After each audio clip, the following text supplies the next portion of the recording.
Amis de l'électronique, bonsoir. Ce soir, une petite vidéo assez courte pour vous parler de l'utilisation qu'on peut faire dans un laboratoire d'électronique ou de mécanique du vernis à ongles.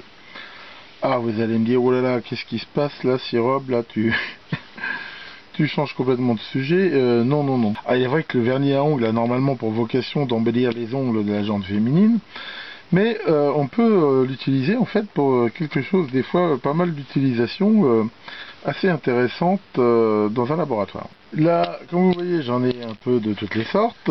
Ça existe déjà en plein de couleurs, incolore comme on peut le voir et toutes les couleurs qu'on veut.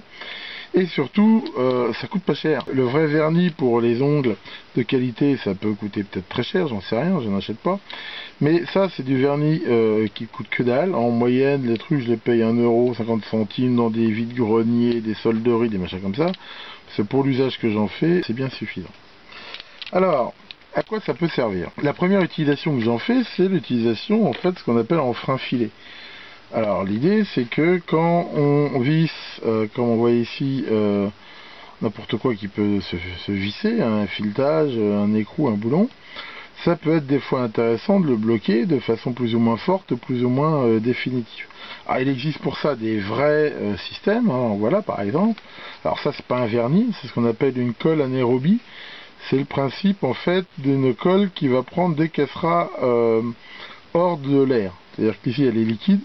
Mais dès qu'elle va être coupée de l'air ambiant par le fait qu'elle soit prisonnière dans un filet, va durcir, et ça c'est un frein filet qui est relativement puissant. Sur une fois qu'il est monté, on peut encore démonter, mais il faut forcer pas mal. Ça, c'est un frein filet, on va dire normal, hein, vernis de blocage, qui permet de bloquer, mais enfin on peut encore plus ou moins démonter.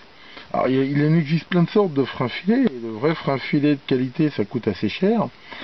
Et bon, après il y en a de toutes les sortes, hein. Il y en a du démontable facilement, il y en a c'est quasiment de la colle, une fois que c'est mis ça peut pas partir. Mais moi j'utilise très souvent du vernis à ongles, et le vernis à ongles, on va dire c'est un frein filet pas très puissant, mais qui est quand même relativement suffisant. Et surtout le fait de mettre du vernis coloré, c'est que ça permet de voir bien exactement comment on est. Alors, il y a plusieurs façons de le mettre, soit par exemple ici on va juste en mettre un petit peu comme ça, c'est histoire de bloquer, mais c'est pas tellement fort. On peut y aller beaucoup plus à la tartine, sachant que ici ça va déjà bloquer plus. Et après on peut aussi, là ce que je fais pas là, mais carrément le mettre sur le filet avant de visser. C'est-à-dire qu'ici, là, si on en met vraiment dessus et qu'on revisse après, enfin avant de serrer, là je dis vis, mais c'est pareil, là ça va faire quelque chose déjà plus costaud.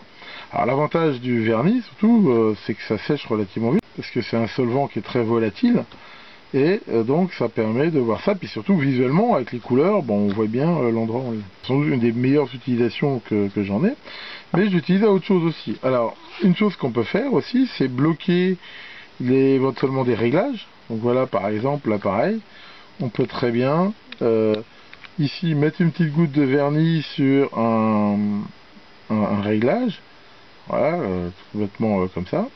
Et ça a plusieurs avantages. Ça peut montrer déjà que le réglage a été fait, et ça peut éviter de le bouger. Mais une fois sec, généralement, en forçant un petit peu, souvent il va s'écailler puis il va partir. C'est-à-dire que c'est pas bloqué de façon définitive.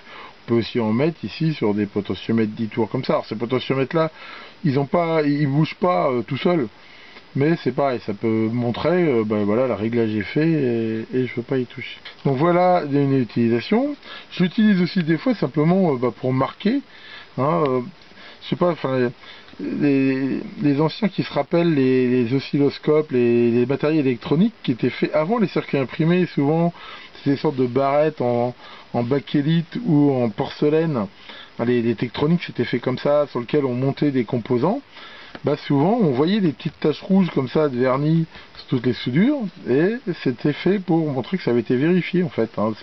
Chaque soudure après a été vérifiée, et celui qui câblait ça, ou celle, hein, mettait une petite tache dessus pour montrer que c'était fait. Donc c'est aussi quelque chose dont je me sers assez souvent, simplement comme marqueur pour noter ça. Ensuite ça peut avoir plein d'autres aussi utilisations. L'avantage c'est que comme c'est quand même relativement visqueux, on peut en mettre des fois des grosses bousées, et moi ça m'est arrivé des fois d'en mettre par exemple sur des contacts où on peut pas mettre de gaine thermo-rétractable, bah d'en mettre quasiment une grosse bousée comme ça, ce qui permet quand même de solidifier et de tout.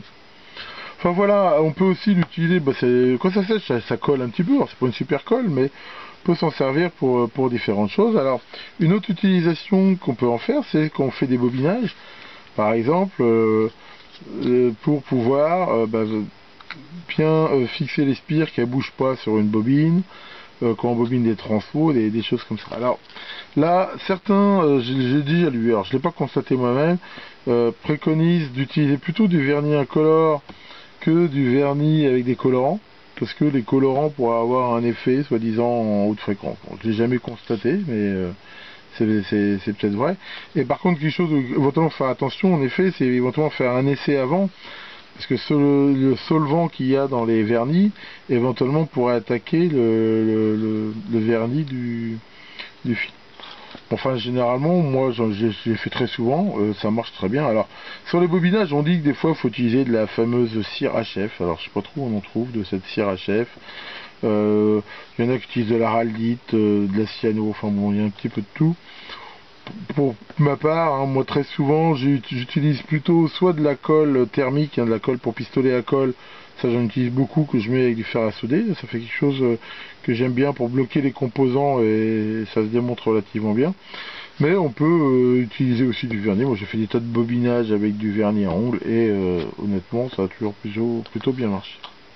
Enfin donc voilà, hein, c'était cette petite astuce pratique. Alors bien sûr, ça peut être intéressant d'acheter, là voilà, j'ai acheté ça aussi du dissolvant, parce que justement des fois, si on veut l'enlever proprement, eh ben on met ça sur un coton-tige et ça part. Enfin voilà, hein, voilà pourquoi je vous conseille, vous qui bricolez, d'acheter comme ça des vernis pas chers, parce que finalement ça rend bien des services. Donc voilà pour cette petite vidéo de ce soir, merci beaucoup de votre attention et à bientôt pour de nouvelles aventures.